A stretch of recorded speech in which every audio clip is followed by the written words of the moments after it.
evening, everyone. Good day to you all, and welcome. On behalf of the Tamayouz Excellence Award, I'm delighted to welcome you all to today's online session. Thank you for taking the time to join us from different universities, cities, and the present reflects a shared passion for architecture, design, and continuous learning. My name is Laiba Nauman, and I have the privilege of serving as a moderator today. It is a pleasure to host today's webinar where we aim to provide practical guidance for architecture students preparing their graduation projects and considering participation in the Tamayouz Graduation Project Award. Great architecture deserves great presentation. And through today's lecture, you'll gain insights into developing compelling architectural narratives, presenting your projects effectively, and learning from successful case studies. Before we begin, I would like to ask everyone to keep their microphones muted throughout the presentations to ensure a smooth experience for all participants. Please feel free to share your questions in the chat at any time. We will dedicate a time for Q&A session at the end of the presentation. Now, without further delay, let's begin. I would like to introduce our first speaker of the day, who will present the Tamayouz Graduation Project Awards. The session will explore its vision, eligibility, award, submission processes, and opportunities it offers to the emerging architects worldwide. Please join me in welcoming architect Maryam Asim, Tamayouz Ambassador in Pakistan. Hello everyone, thank you Laiba for the introduction. So today my session presentation would be focused on Tamayouz, introducing Tamayouz initiative as well as going through the graduation project for the 2026 cycle. I'll begin by explaining Tamayouz a little. So we always like to start with this quote. It is by Zaha Hadid. Zaha Hadid was our inaugural jury chair member, as well as her firm was a diamond sponsor. She believed that the Tamayouz Award initiative would link architecture communities from around the world and specifically Iraq's architects with the international community. She thought that it would bring architects from different culture background and engage them in a meaningful dialogue. So we started in 2012 as a practice which was mostly based in Iraq. Over time, our number of participants increased as well as the diversification of the submissions. So we started receiving more submissions from different countries around the world, and we also introduced more awards like the Rifat Chaudhry Award, the Diwan Award, the Women in Architecture Award, and the Lifetime Achievement Award to our initiative. So from 2012 to 2014, 15, 16, 17, and now 2026, we have included more awards. We increased our number of awards, and we also increased in the number of participants. In 2025 cycle, which was the last cycle, we have 1059 participants from 68 countries coming together in celebrating those young architects and their work. So we started from one award, which was the graduation award based in Iraq, and now we have a total of 8 awards, including the Rifat Chaudhry Award, the Women in Architecture Award, Lifetime Achievement Award, the Diwan Award, the Rifat Chaudhry Award, the Zia Al-Azvi Public Art Prize, and the Graduation Projects Award, of course. 2012, mostly the participants were from Iraq, but over time we see in 2026, the Tamayouz Excellence Award had accepted 11,024 participations from 111 different countries from around the world. So this was how Tamayouz expanded throughout progressively. About our grand jury, we have a very diverse jury from different backgrounds, and we have the jury evaluate the works of the graduates. They go into the work and judge them based on relevance and based upon problem solving, and every year we make a list of 100 top graduation projects of that year. So the jury really go through every participant's work and determine which one deserves to be in the top 100 list for the graduation project award. That was it about the jury. About the graduation projects of 2026, which this seminar would be focusing on mostly. Every year from around the world, the graduates do apply for the Tamayouz graduation projects, and our jury evaluate the projects based on their competence, excellence, relevance, and we produce a list of top 100 graduation projects, then top 50 shortlist of top 50 graduation projects, top 10, top 20, and honorable mention, as well as the supervisor of the year and the university of the year. So the aims of objectives of the award is first to give young architects a platform. As student, we need a platform, a wider audience to help recognize our work and bring it to a larger community. We need recognition. Tamayouz do provides you that recognition by putting your award in spotlight, by sharing it with other people, and by celebrating the architects, and by empowering them, by celebrating their achievement, by inviting them to the Tamayouz ceremony that is held after every 2 years. So we invite the architects, we celebrate their work, and we empower the students and the young professionals in the field. About the eligibility, so the participants that are eligible should be from the existing cycle. Like, to be eligible, you need to be from the same cycle as the award. So if you're applying this year, you need to be enrolled from 2025 and complete your thesis from 2025 to 2026. And if you're a finalist, this proof of you being a final student would also be required. So project requirement, we do welcome all types of projects, whether it be cultural, it be of other significance, of a scientific project. So when you apply, you do get a template, and then you fill the template and you send it over, and the jury evaluates the projects and then makes their list. Any participant that is from the previous cycle can also apply, but they'll have to pay the late registration fees. But for the standard registration fees, it is for the participant of 25 to 26 cycle. About the AI, we do encourage the use of AI, but the thought for the project must be original. The AI is for the presentation, or to help you present your idea better. You can use AI. It is a part of our policy, but the thought, the context must be an original thought and an original project. About the prices, the Tamayouz do, apart from the 150 and 20 shortlisted projects, to have a first, second, third, fourth, and fifth prize. For the first prize is a master's scholarship at a university in Italy, as well as the certificate and invitation for the ceremony. The second and the third prize to get a paid 3-month internship with the one architects and engineers in Dubai, plus a certificate and invitation to attend the ceremony. The fourth and fifth prizes to get a 3-month paid internship with AGI Group at one of their offices, location being determined by them, and certificate and invitation to the ceremony. The 5 honorable mentions to get invitation to attend the ceremony and certificate, and the top 100, 50, and 20 to get the finalist certificates, as well as we have a supervisor of the year and the university of the year. So any supervisor with the most number of students in the top 10 to get the supervisor of the year, and any university with the most number of students in the top 10 to get the university of the year award. So that is it about the prizes. And then we also have a special award, which is for the Iraqi student. It gets a scholarship, a master's scholarship at the Politecnio di Milano University.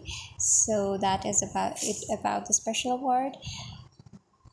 And about the award ceremony, we do hold a award ceremony after every 2 years, and the participants, the honorable mention, and the first 5 winners to get their expenses paid, and the honorable mentions to get an invitation for the ceremony. About the schedule for this cycle, the award competition was launched at January 2026. From the launch till 30th of April was the early registration period, and from 1st of May to 31st of July, which is the timeline which we're in right now, is the standard registration period, and from 1st of August to 15th of August is the last chance to register, and the submission deadline is 16th of August, and we'll announce the long list announcement, which is the top 100, on 2026 October, and in November 2026 we'll announce the shortlisted candidates as well as the winners. And about the assessment criteria, the jury assessed the projects on the basis of three pointers. That includes the relevance, the response, and resolution. So your project needs to be relevant. There should be a clear set of problems, a clear contextual parameters for the proposals, and then it should include your response to those set of problems, and then a detail of your resolution, how you responded to a particular set of problems. So it really needs to in detail explain the resolution mechanism that you adopted for your set of problems. So that is how the jury do assess the projects that are be submitted to the Tamayouz Excellence Award. So after this, we have the Supervisor of the Year Award and the School of the Year Award. This any supervisor who have the most number of students or projects in the top 10 do get the Supervisor of the Year Award, and any school that have the most number of students or projects in the top 10 do get the School of the Year Award. So these are the two, Supervisor of the Year and the School of the Year Award. So registration process is there is three tiers in which you can register. First is the individual or teams in which you apply individually. You go to the website, you apply for the award. The second is the national sponsors, in which any organization from your country can sponsor the students, so all of the students from that country can participate in the awards for free. And then we have the international sponsorship, institution sponsorship, in which any institution can sponsor their students, so the students can participate in any of the awards and the faculty can participate in any of the awards free of cost. So these are the three tiers through which you can register. It can either be individuals, teams, national sponsors, and institutions. Here is an example of registration from the sponsors of the institutions that work with the Tamayouz Excellence Award. Here is an example of the national registration sponsor. So the 99 group in Iraq have a national sponsorship. So all of the students or universities in Iraq can register for free for this year.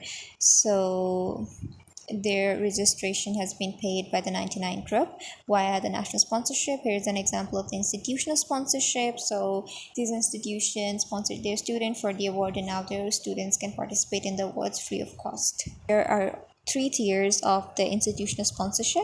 The first is the gold institutional sponsorship for up to 50 submission across all awards. Then the platinum institutional sponsorship for 150 submission across all awards, and then the diamond institutional sponsorship for up to 300 submission of across all awards and competitions. And here is an example of the previous winner of the 2025 cycle.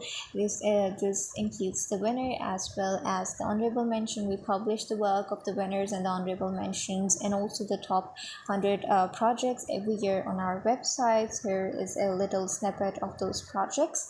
We also have the second place project from Egypt. We are going to have a case study of this project later in the session as well. Okay, so we have a scholarship and internship program. So all our winners do get scholarships. The first position gets the scholarship, and the second, third gets internship, and fourth, fifth also get internship at AGI Group and at Divan Architects. So every year we have students from around the world do participating in the internships, in the scholarships, benefiting from the scholarships and the internship that we offer. Apart from the award, we also conduct workshops and lecture series for students, for professional, for academia people from around the world. An example is the Arab Architecture Festival of 2012. The Hair Impact of Hair Baghdad of 2025 is that we have 5,000 plus attendees, including architects, students, designers, academia people, policymakers, cultural leaders from across the region and the world attending the festival in 2025. The impact of Here Baghdad 2025 was that we have 150 plus hours of talks, panels, and workshops. It was an intensive program of knowledge. Debate was delivered through more than 150 hours of talks, panels, and workshops led by world-renowned speakers and thought leaders from around the world participating and also leading the panels, the talks, and the workshops. Then we have students from 30 universities, the next generation of architects from Iraq, Jordan, and beyond participated, receiving mentorship to workshops led by leading practitioners as well.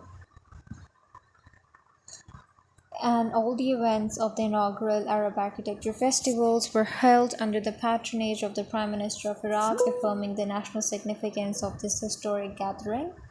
A little about we'll quickly go through the program. At 1st of October we had the arrival and the opening session.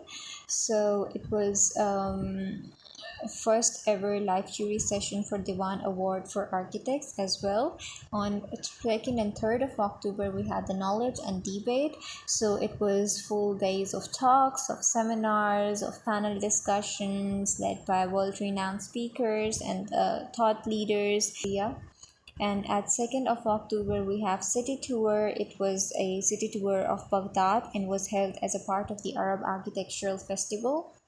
At 4th of October we have the Tamayouz Award ceremony. So it was the closing of the event, and at 4th we had the ceremony celebrating the winners and the closing of the festival. So now we quickly go through the Tamayouz ceremony. Tamayouz ceremonies are held after every 2 years to celebrate the winners of the projects and to recognize them and give them a platform for celebrating them. So we held Tamayouz ceremonies in 2025, 2023, 2019, 2018, 2017, and 2016.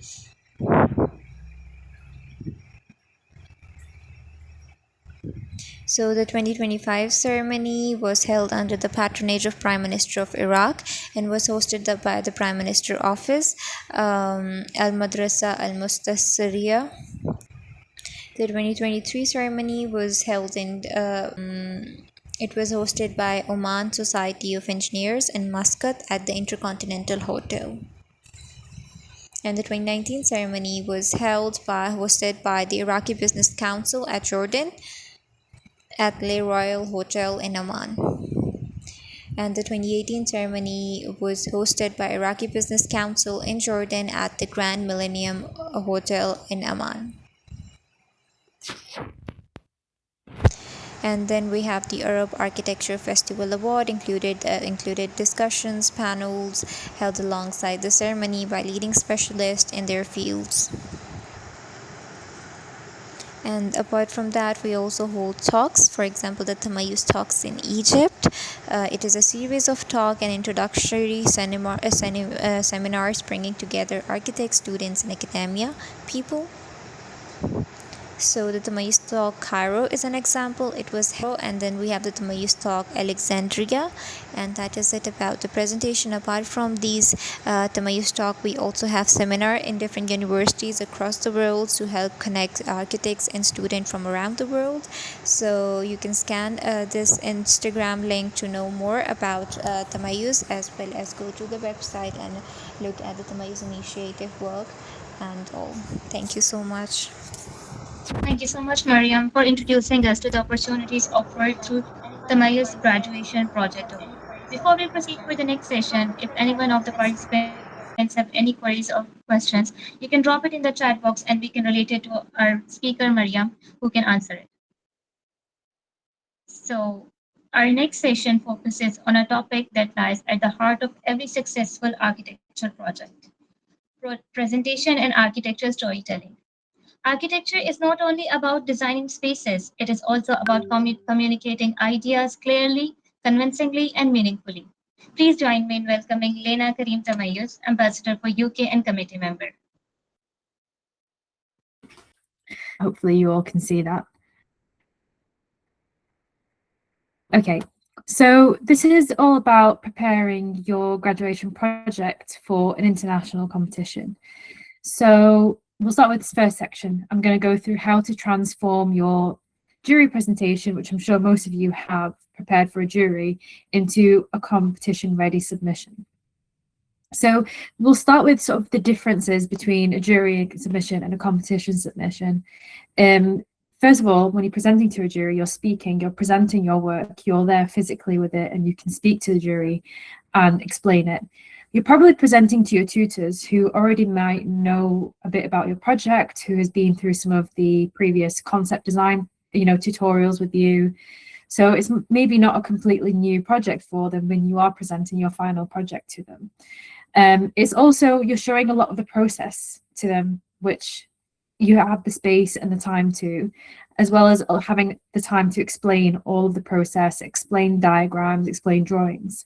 Whereas with a competition, you have to think about the fact that you're not going to be with your work. You're sending your work by itself, and it has to speak for itself.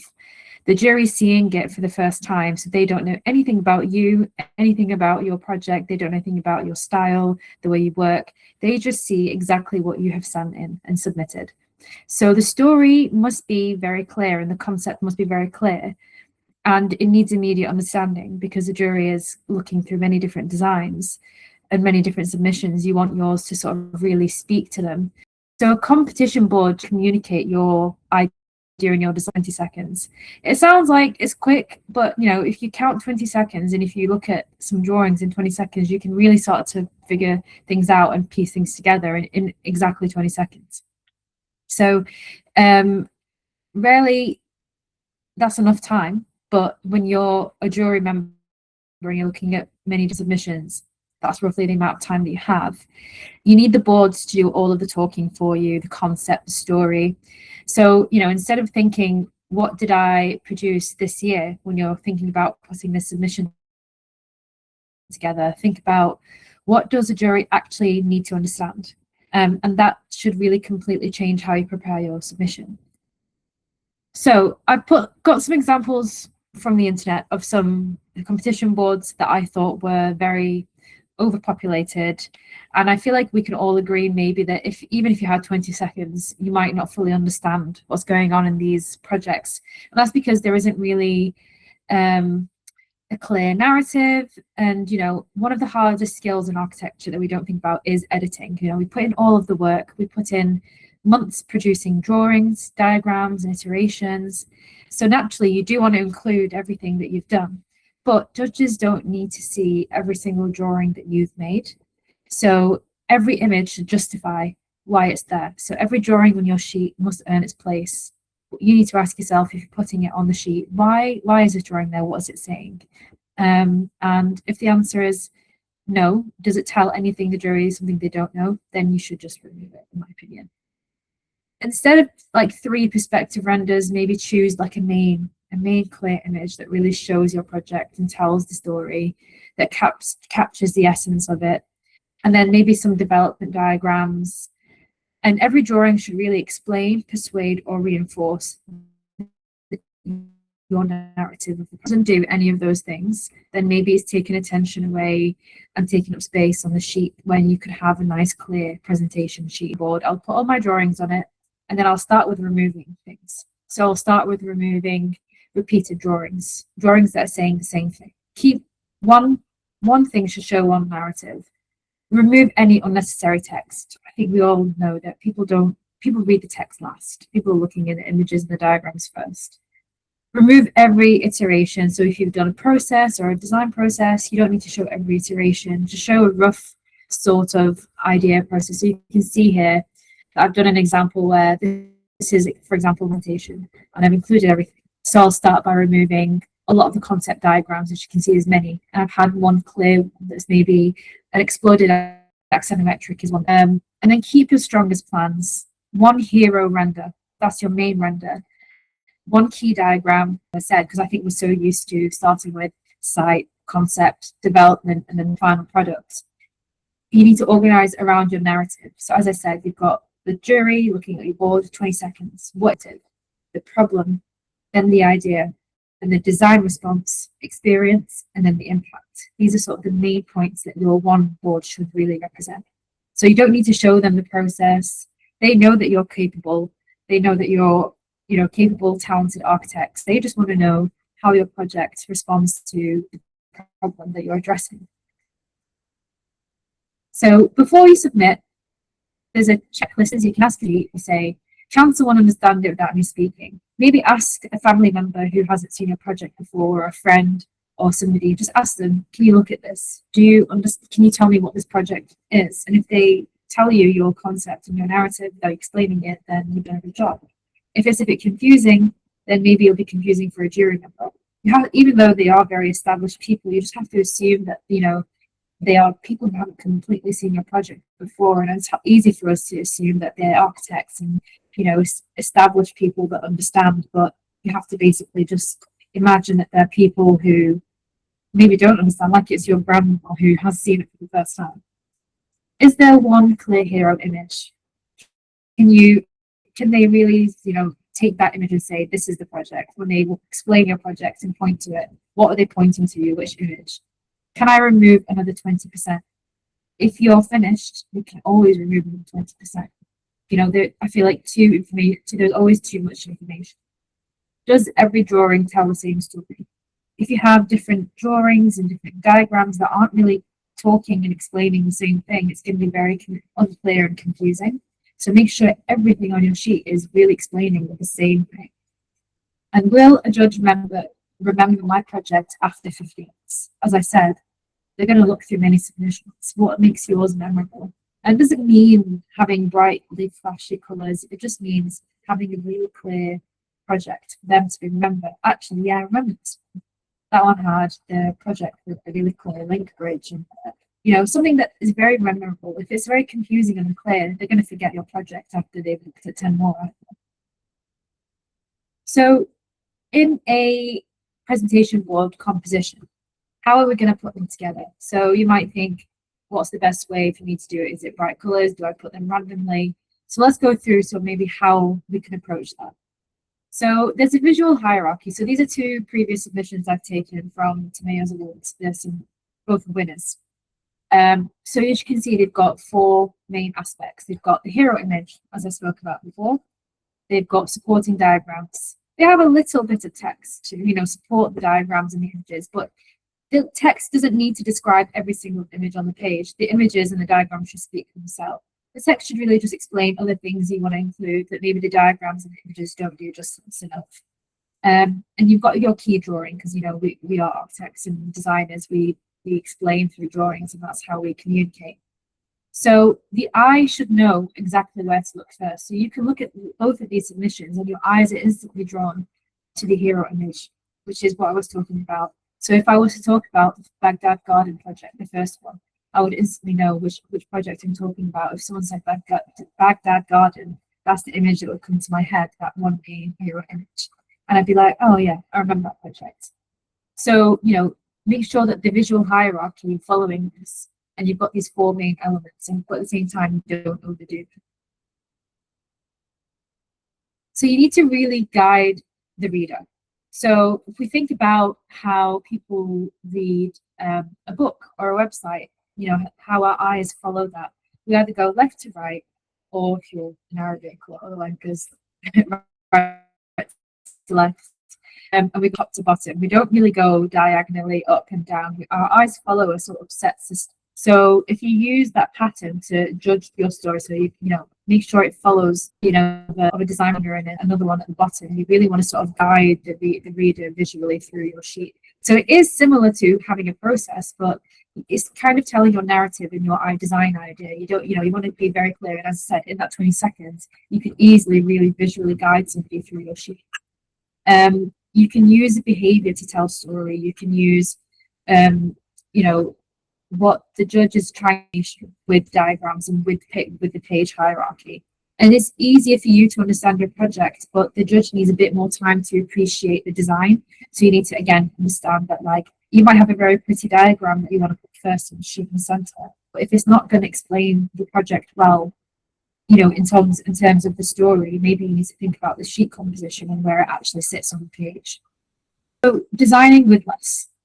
We need to think about also the way you structure the sheet. So it doesn't have to be a really rigid grid. I've done some little diagrams here. You can go very creative with your sheet design, making it sound like you need to do 1, 2, 3, 4, 5, 6. You don't need to.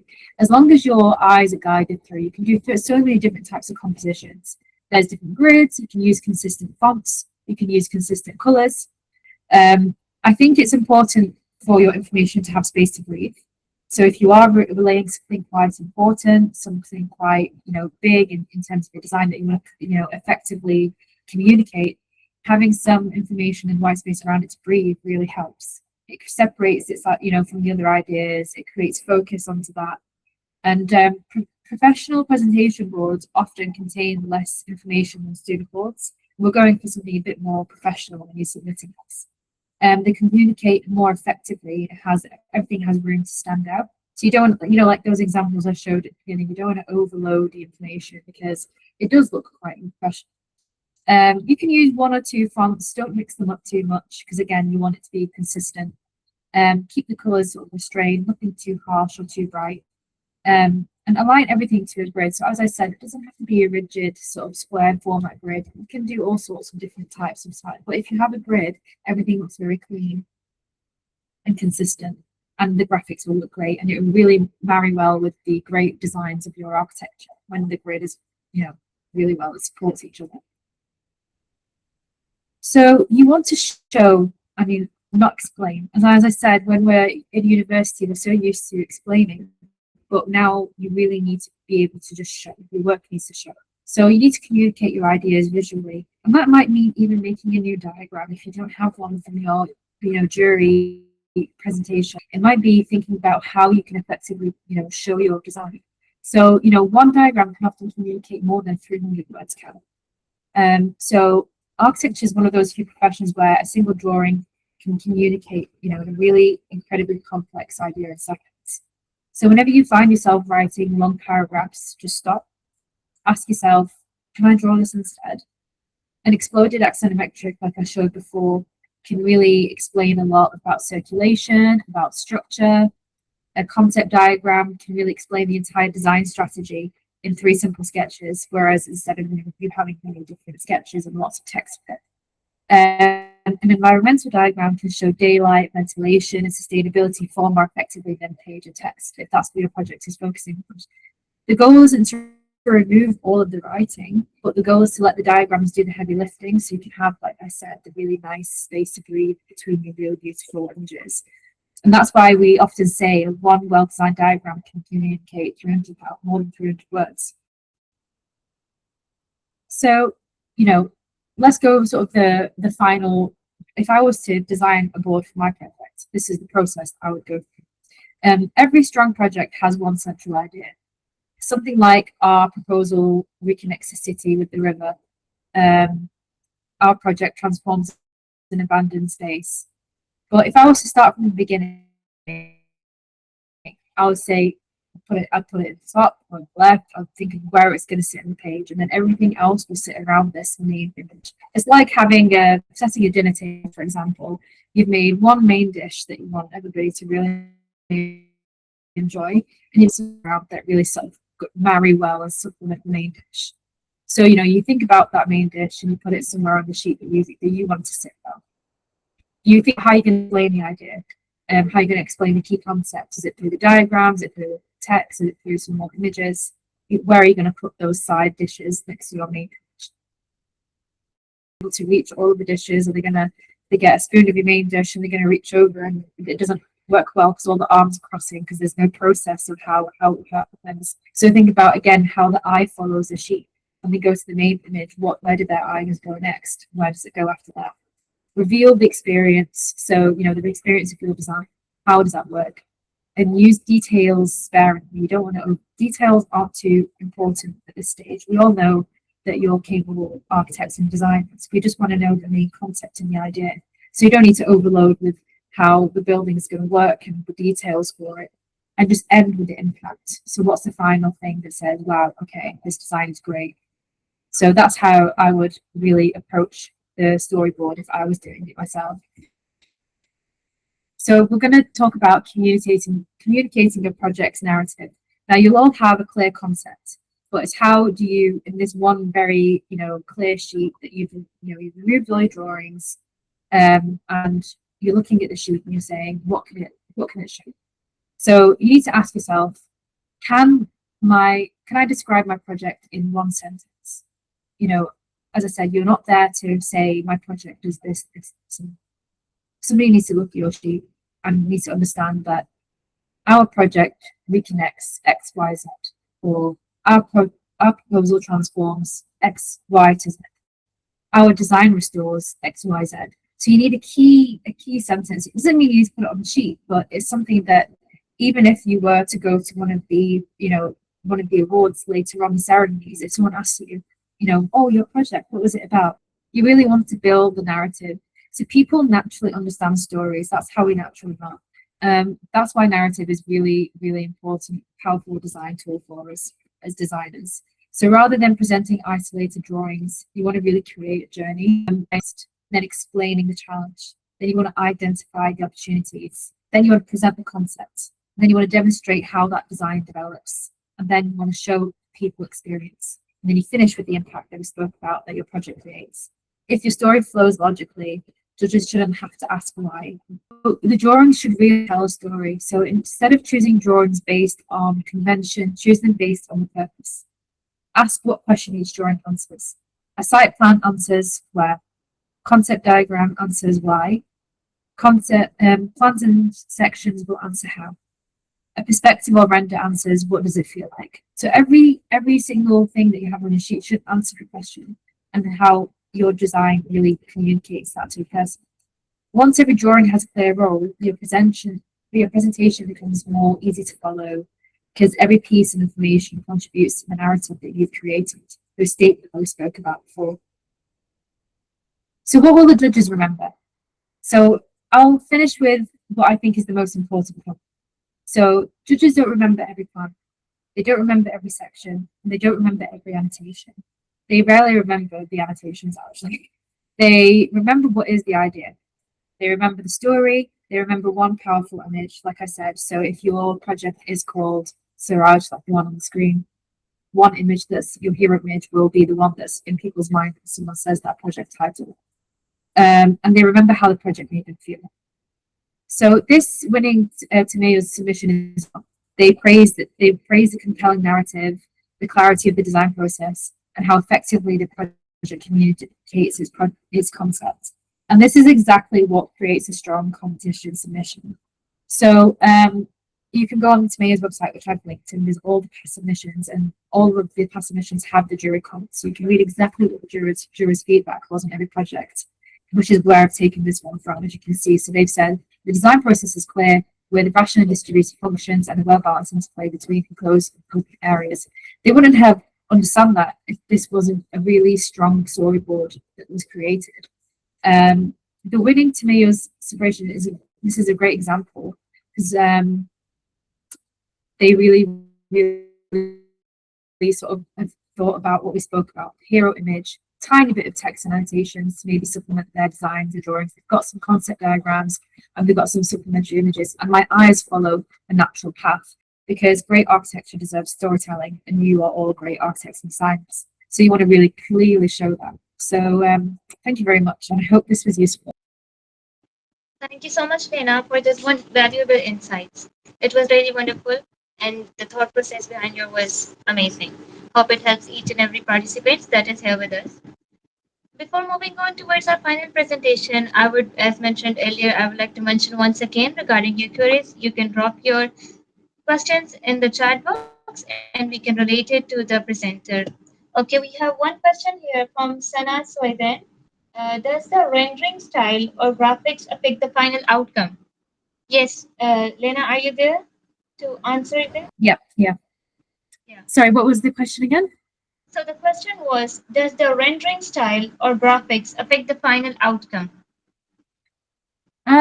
If you mean in terms of like personal style, or so who was it asked the question? Are they in the call? The question was, does the rendering style, the way we render Yeah, the no, sheet, is the person in the call, do they want to sort of explain their question a bit further? Is it Sanat? Yes.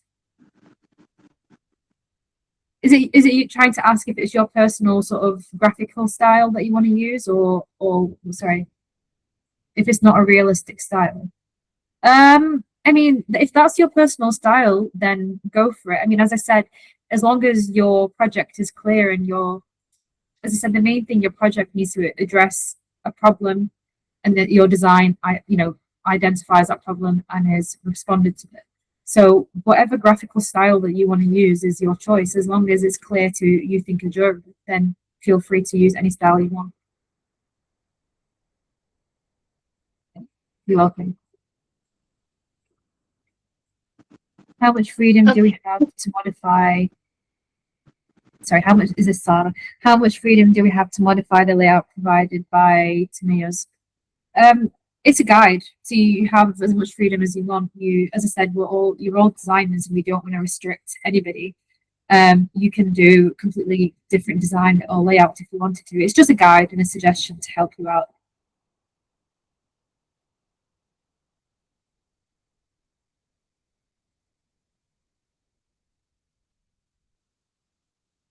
Do you have any more questions? Okay, Lena, I think for now that is it. No, we do have Okay. one more question. Oh, Yeah. sorry, one more. Do I need to explain the structure of my building?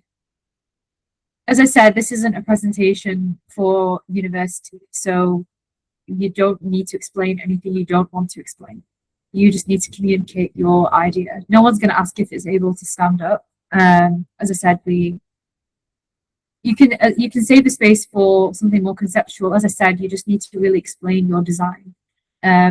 If the structure is really important part of your concept and it's addressing that's something on the site, maybe like a site restriction, then maybe. But if it's not really adding anything to what your project is addressing as a design problem, then you don't need to include anything to do with structure. Okay, you're welcome. Thank you, everyone. Okay, sorry, one more. How many boards can we submit and what should be the size of the boards? So this should be in the guide, if I'm correct. I don't know if Maryam, you went through this in your presentation earlier, I'm trying to remember, but I don't know roughly right now on the top of my head that, but it should be when you apply, it should all the information should be there and what you need to submit in terms of sizes and how many boards.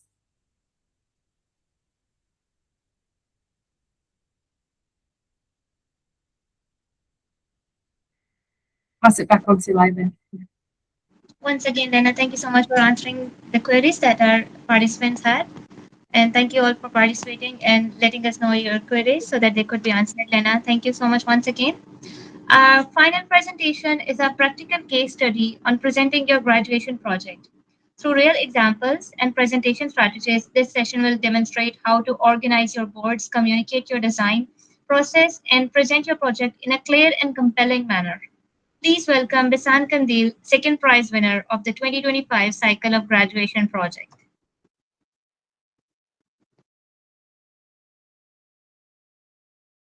Hi everyone, I'm Bisan. I won the second prize award, and I'm here to tell you a little bit about my project and to let you know um, how I started the design process. And okay, thank you.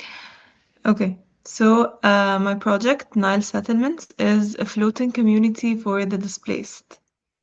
I want to say that I knew about the Tamayouz Award for like 2 years before my graduation semester.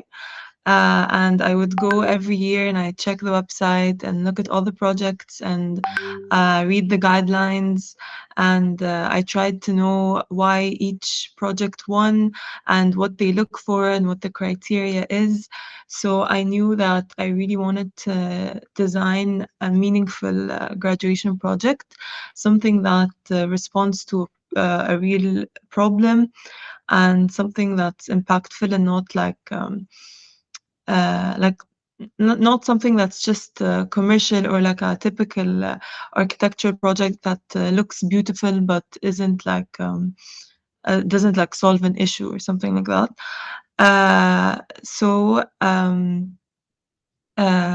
My graduation studio that semester was the theme that was given to us was warscapes. So basically, um, any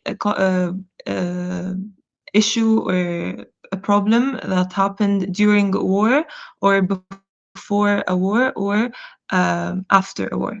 So I decided to choose the war in Sudan that's still ongoing, and I started to research it and read about it, and I figured out what my problem is and how, and I read about the context, the issue, the people, and everything. And I first started to think of the project visually, and this is something that really helps me to think about things visually, because as an architect, that's how we sell our ideas. So I made this very like quick um digital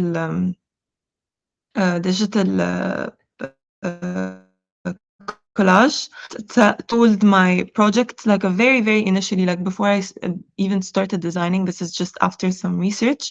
I knew that the project would respond to the war, respond to the displacement of the people. It would be very community oriented. It would be made using natural materials, and it would be by the Nile, because my main idea is using the Nile uh, as the landscape uh, for escape and for people to create life during war. So after my research and after I figured out what the idea of my project is, I made a problem statement to help me understand and to help me really focus on my idea. The civil war in Sudan has displaced millions, while the uncertainty surrounding the Grand Ethiopian Renaissance Dam increases the risk of flooding along the Nile. There is an urgent need to transform the river into a safe, habitable refuge that can provide adaptable shelter and long-term resilience for affected communities.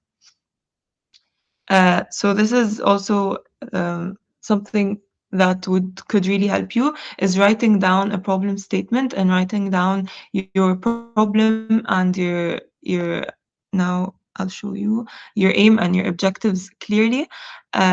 So while you're designing, you know exactly what your goal is. So my aim was to design adaptable and resilient settlements along the Nile that provide safe shelter for people displaced by the civil war in Sudan. Now, how was I going to achieve that goal? By four objectives. My objectives were to design mobile, safe, and flexible design settlements, to select station locations strategically, to preserve ecological and cultural heritage, and to foster community connections and mobility.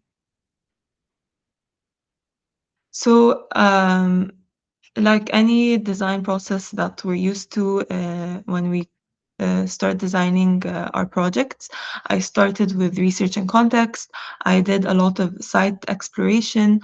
I read about the heritage, and I started to get inspired by the Sudanese craft of boat building using wood. And this is how my whole project is based on building using wood, because it's a natural material that's present in Sudan. And they already know the craft of boat making. So my project was heavily based on this craft. And then I did a lot of physical model trials. I did a lot of concept development and iteration, and I kept going back and forth until I reached my final design proposal. So in university, they used to tell us a lot they used to tell us to really focus on our physical models, and to create lots of physical models, and like try to translate our ideas physically. And so this is what I tried to do. And obviously, I feel like we all know our models get destroyed very easily. So what I would say is try to take as many nice pictures as you can of the model, because you can use this in your final submission um, to uh, to translate your idea initially and show them how your design, how you were thinking since the beginning. And if when you take nice shots, you can edit it and add people and captions, and then it could be shots that you can use in your final submission even. So here I was thinking, how was I going to create small units using wood? These units would be able to move in water in the Nile, and they'd be able to float, but they also have to be small and compact and include all the necessities for people during war. So my proposed design. This is my final submission that I submitted for university. Obviously, you can see the template is very different from the Tamayouz template, and it's also different from many other universities' templates. So each university or each submission has its own template.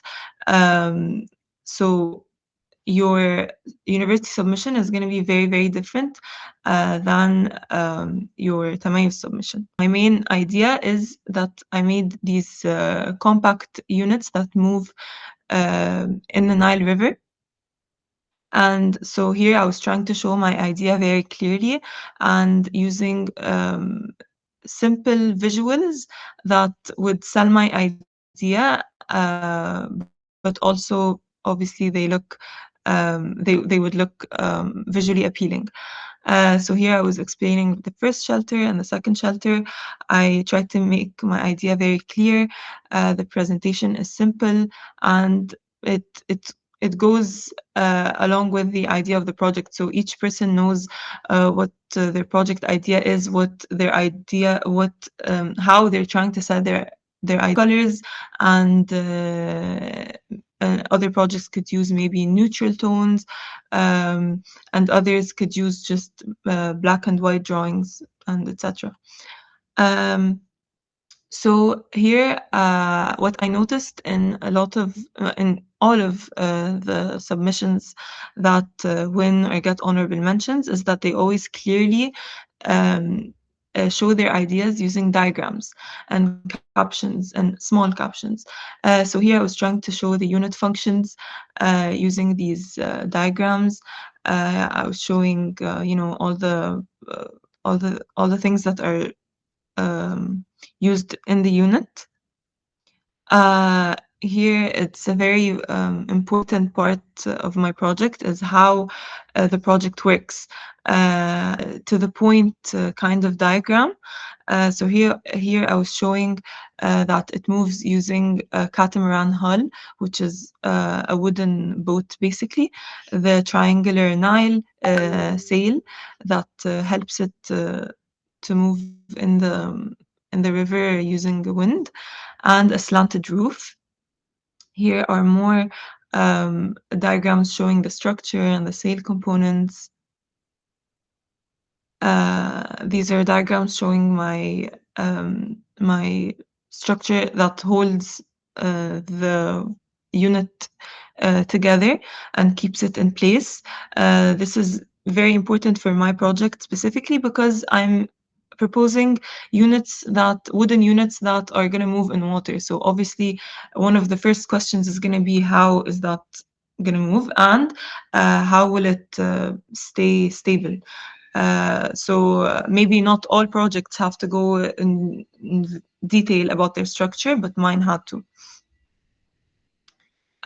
These are diagrams showing how the units and the buildings will float in water, and this is showing how the units will act during the flood.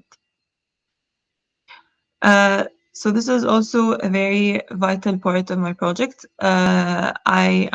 I'm also proposing that they would have all their necessities covered. So this is an axonometric shot or diagram with captions showing all the components in their community. So they have a gathering plaza, a market, medical aid clinics, security towers. They would have wind turbines that produce energy and all that.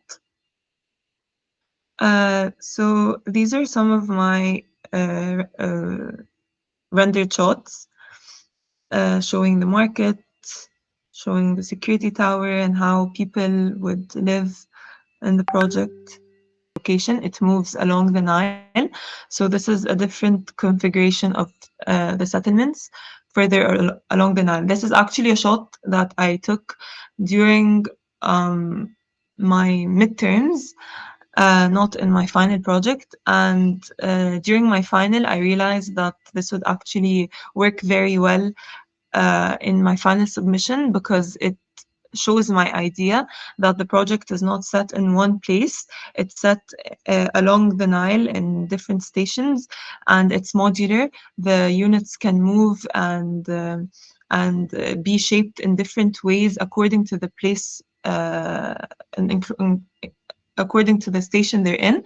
So this was a different station that I had before my final submission. So I decided to add this shot um, so I can further explain my idea. And yeah, so my design outcome. Um, these are some things that I wanted my project to achieve so I can ensure that it's impactful and that it's uh, a project that truly um, uh, addressed the situation and the context and solved the problem I'm trying to tackle. And this is something that I noticed all the projects that Twin have. So my design outcome pre, during, and post the conflict. Before the conflict, it would provide preparedness through a resilient river-based settlement, and it would establish safe points along the Nile in anticipation of the displacement. During the conflict, which is its main function, it acts as an immediate refuge for displaced people and to have safe relocation between stations away from dangerous zones. Post conflict, it can remain as a riverside community for people seeking temporary shelter, and the stations would serve as hubs for recovery, rebuilding, and long term resilience. The design outcome on the people that I'm trying to um, give a solution to the users, economy, and the children. The displaced users, it would provide them safe and adaptable shelter away from the conflict. It would foster a sense of community for them despite being displaced. It would offer them mobility, and for the economy, it creates opportunities for local employment. It supports trade and resources exchange along the Nile, and it would preserve the traditional boat building craftsmanship. And for the children, because I had educational units too, it would ensure them access to schooling even during war and multi-purpose spaces to learn and play and have interaction with their community during the war, and obviously access to stable shelter and food uh, to improve their well-being. So I'm gonna go back a bit to explain the difference between my university final submission and my and the Tamayouz submission. As the previous presentation explained, of course, she explained very well the difference, but I'm just gonna give you like a brief recap of what she said and how I implemented it. So obviously, it's clear that my university wanted to give a big highlight on visuals. They like to have everything very big and clear. So this is why my presentation looked this way. But for the competition, I had to make everything more compact and focus on the things that really sell my project and sell my idea. Uh, so here, for example, I had maps that would explain the location and the context I'm in. And here I had points for all the stations that my project could be placed in. I had a historical timeline and images explaining the conflicts. And I had pictures of my physical models. And here I was trying to explain the boat building craft. And here I was also trying to um, talk more about the user groups. So for my first poster, this is the research poster. We were given like a free we were told to freely like distribute the information as we wanted. But here, each image had its own place, and they had a place for the text with a certain amount of text that we shouldn't exceed. So this is what I followed, and I tried to show the images that really explain my project best to make them bigger. So here the project layout, I needed to have it big because it's very clear, and it shows how my project, all the components of my project. Here I also had I'm sorry for the background noise, um, but here I had the diagrams that also clearly explain how my project works. Um, then in the third poster, I obviously had all the units, which are the main stores of the project, clearly and very well presented. I wanted them to be large so they can like catch the eye, and the jurors would remember them and focus on them. And obviously the axonometric diagram, which also clearly shows my project and it explains every single aspect in it, and my diagrams and some render charts that are smaller here because I was trying to focus on the things that explain my project more. Um, and yeah, do you guys have any questions?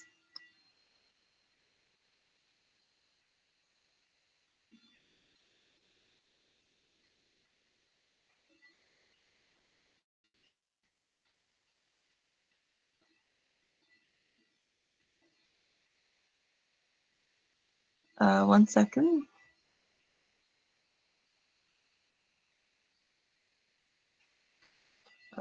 Wait, I'm trying to. I can't find the chat. Oh, okay.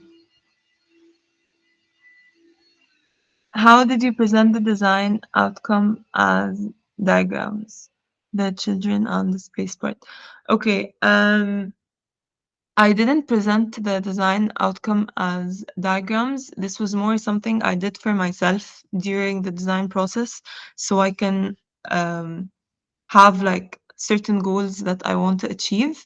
But the outcome is clearly like shown through my diagrams, my render charts, the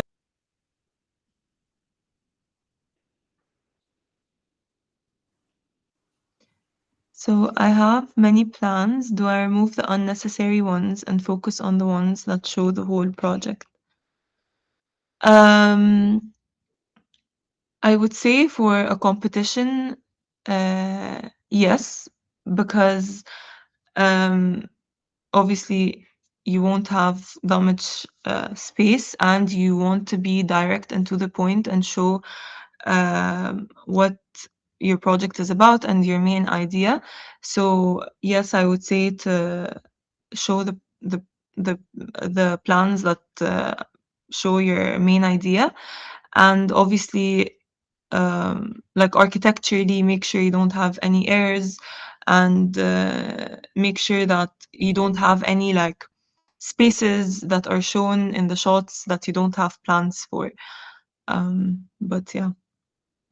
Thank you. Do you think there can be alternatives if I don't have enough physical model trials to attach? Um, yeah, not everyone has to have physical models. This is just a good way as architects to show our ideas. You could still have diagrams, you could have sketches, um, you could have just any type of visual explanation that tells your idea.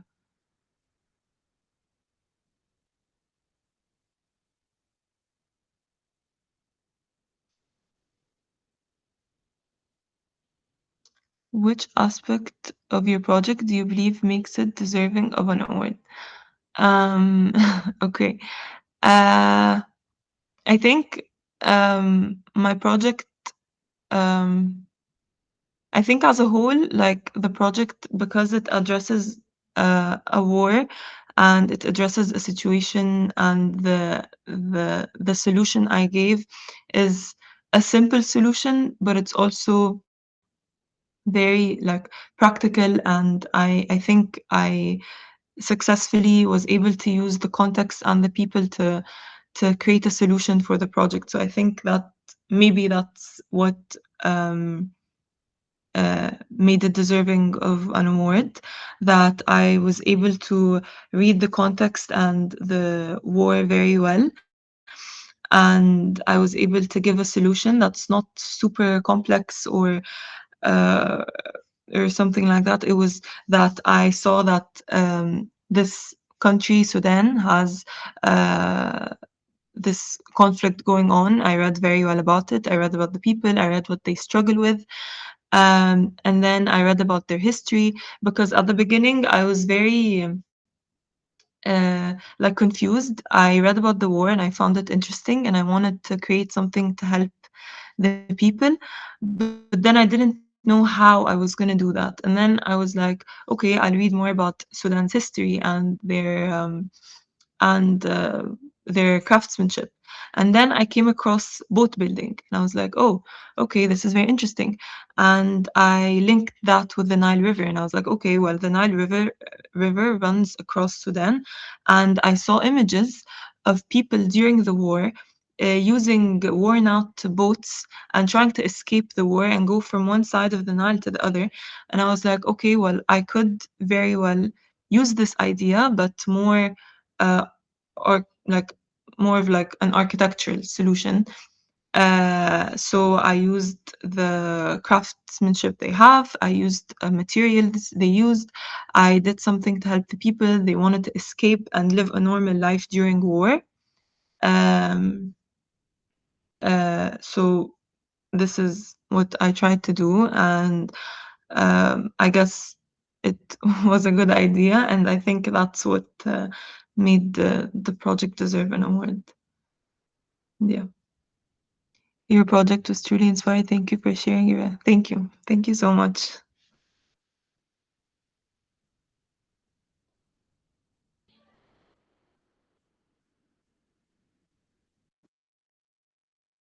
Okay, thank you.